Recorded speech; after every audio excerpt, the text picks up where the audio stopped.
अभी अभी मैं बस बैठे बैठे ये सोच रहा था कि हमारा सोलर सिस्टम एक फ्लैट प्लेन की तरह है, तो सन के ऊपर और नीचे क्या हो सकता है? क्योंकि हम हमेशा लेफ्ट राइट आगे पीछे की बात करते रहते हैं, लेकिन कभी ये सोचते ही नहीं कि अगर हमारे सोलर सिस्टम बिल्कुल फ्लैट या प्लेन है कि सीधा ऊपर चले जाएं या इसके नीचे चले जाएं, तो आखिरकार हमें मिलेगा क्या?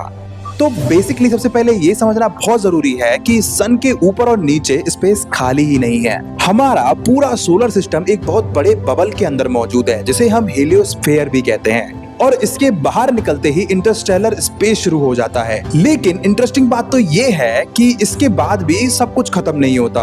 आप जितना ऊपर या नीचे जाते जाएंगे, आपको स्पेस में और दूर दूर तक स्टार्स, गैलेक्सीज और दूसरे कॉस्मिक चीजें मिलती रहेंगी। तो अब अगर सोलर सिस्टम के सबसे दूर वाले हिस्से की बात करें, तो यहाँ ऑरेट क्लाउड्स हो सकते हैं। ये जो मैं आपको जगह बता रहा हूँ, ऑरेट क्लाउड वाली जगह, जहाँ पर भाई आईसी ऑब्जेक्ट तक भी मौजूद हो सकते हैं। और ये इतने दूर है कि अगर आप सन से लाइट की स्पीड पर भी ऑरेट क्लाउड की तरफ जाएं, तो वहां पहुंचने में लगभग आपको 1 साल तक लग सकता है। लेकिन सबसे चौंकाने वाली बात तो अब है, हमारा सन भी एक जगह खड़ा नहीं है। सन खुद मिल्की वे गैलेक्सी के सेंटर के अराउंड ऑर्बिट कर रहा है, और इसके साथ साथ हमारा पूरा सोलर सिस्टम भी मूव कर रहा है। मतलब कि बचपन से हमें जो सोलर सिस्टम के का मॉडल पढ़ाया जा रहा है, दिखाया जा रहा है, वो सब एक झूठ है।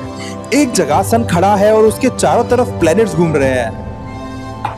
असल में यूनिवर्स की जो पिक्चर है वो इतनी सिंपल भी नहीं है। सन मूव कर रहा है, प्लैनेट्स सन के अराउंड मूव कर रहे हैं, और जो पूरा सोलर सिस्टम है वो गैलेक्सी के थ्रू मूव कर रहा है। और फाइनली अगर हम सन के ऊपर या नीचे जाने की बात करें, तो यहाँ कोई कॉस्मिक वॉल या फिर कोई आखिरी बाउंड्री है ही नहीं है, क्योंकि यूनिवर्स के ऊपर और नीचे लेफ्ट राइट जैसी कोई एब्सोल्यूट डायरेक्शन होती ही नहीं है। ये जो डायरेक्शंस हैं, हम अपने रेफरेंस के हिसाब से ही डिफाइन करते हैं, मतलब हमें खुद समझने के लिए करते हैं। और शायद यही चीजें जो स्पेस को इतना स्कैरिएस्ट बनाती हैं। यूनिवर्स में जितना दूर आप देखने के या जाने की कोशिश करते हैं, उतना ही बड़ा एक और सवाल सामने खड़ा हो जाता है, क्योंकि स्पेस में शायद ऊपर भी कोई एंड नहीं है और ना ही नीचे का कोई एंड है। और अगर आपको ये वीडियो थोड़ी सी भी इंफॉर्मेटिव लगी हो, तो भाई फॉलो करके जाना, और भाई लाइक जरूर कर जाना। ओके।